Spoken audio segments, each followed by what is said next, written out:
ಭಾರತದ ವಕ್ಫ್ ಬೋರ್ಡ್ ಬಳಿ ಸುಮಾರು 9.40 ಲಕ್ಷ ಎಕರೆ ಭೂಮಿ ಇದೆ ಎಂಬ ಬಗ್ಗೆ ಎಲ್ಲರಿಗೂ ಈಗ ಗೊತ್ತಿರುವ ವಿಷಯ. ರೈಲ್ವೆ ಸೇನೆ ಬಳಿಕ ದೇಶದಲ್ಲಿ ಅತಿ ಹೆಚ್ಚು ಭೂಮಿ ವಕ್ಫ್ ಕಬ್ಜಾದಲ್ಲಿದೆ.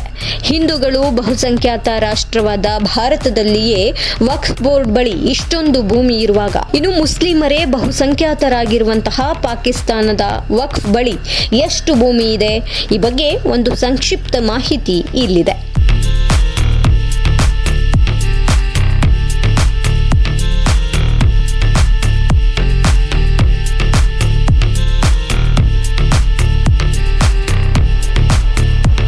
ಪಾಕಿಸ್ತಾನದಲ್ಲಿ ಔಪಚಾರಿಕವಾಗಿ ವಕ್ಫ್ ಬೋರ್ಡ್ ಅನ್ನು ವಕ್ಫ್ ಬೋರ್ಡ್ ಎಂದು ಕರೆಯುವುದಿಲ್ಲ. ಅದನ್ನು ಔಕಾಫ್ ವಿಭಾಗ ಎಂದು ಹೆಸರಿನಿಂದ ಕರೆಯಲಾಗುತ್ತದೆ.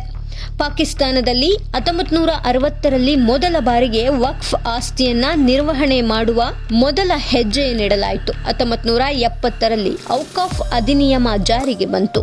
ಈ ಅಧಿನಿಯಮದ ಪ್ರಕಾರ ಔಕಾಫ್ಗೆ ಸೇರಿದ ಆಸ್ತಿಯ ಮೇಲೆ ಸರ್ಕಾರ ತನ್ನ ಸಂಪೂರ್ಣ ಹಿಡಿತವನ್ನ ಹೊಂದಿತು ಮತ್ತು ಔಕಾಫ್ ವಿಭಾಗಕ್ಕೆ ಇದರ ಮೇಲ್ವಿಚಾರಣೆಯನ್ನು ನೋಡಿಕೊಳ್ಳುವ ಜವಾಬ್ದಾರಿಯನ್ನು ನೀಡಲಾಯಿತು. ಪಾಕಿಸ್ತಾನದಲ್ಲಿ ವಕ್ಫ್ ಆಸ್ತಿಯ ನಿರ್ವಹಣೆಯನ್ನ ಇವ್ಯಾಕ್ಯೂ ಟ್ರಸ್ಟ್ ಪ್ರಾಪರ್ಟಿ ಬೋರ್ಡ್ ಮತ್ತು ಪ್ರೊವಿನ್ಷಿಯಲ್ ವಕ್ಫ್ ಡಿಪಾರ್ಟ್ಮೆಂಟ್ಗೆ ನೀಡಲಾಯಿತು. ಸಿಂಧ, ಪಂಜಾಬ್, ಬಲೂಚಿಸ್ತಾನ, ಖೈಬರ್ ಸೇರಿದಂತೆ ಬೇರೆ ಬೇರೆ ಔಕಾಫ್ ಬೋರ್ಡ್ಗಳು ಕಾರ್ಯನಿರ್ವಹಿಸುತ್ತಿವೆ.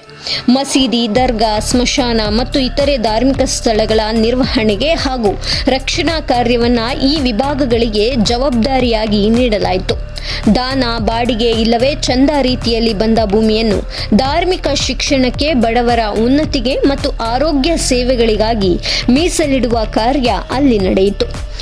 ಪಾಕಿಸ್ತಾನದ ಮಾಧ್ಯಮಗಳು ಹೇಳುವ ಪ್ರಕಾರ ಇವ್ಯಾಕ್ಯೂ ಟ್ರಸ್ಟ್ ಪ್ರಾಪರ್ಟಿ ಬೋರ್ಡ್ ಅಧೀನದಲ್ಲಿ ಸುಮಾರು 1,09,369 ಎಕರೆ ಔಕಾಫ್ ಭೂಮಿ ಇದೆಯಂತೆ. ಪಂಜಾಬ್ನಲ್ಲಿ 85,331 ಎಕರೆ, ಸಿಂಧ್ನಲ್ಲಿ 21,735 ಎಕರೆ, ಖೈಬರ್ನಲ್ಲಿ 2,301 ಎಕರೆ ಹಾಗೂ ಬಲೂಚಿಸ್ತಾನದಲ್ಲಿ 2 ಎಕರೆಯಷ್ಟು ಔಕಾಫ್ ಬಳಿ ಭೂಮಿ ಇದೆ ಎಂದು ಹೇಳಲಾಗುತ್ತಿದೆ.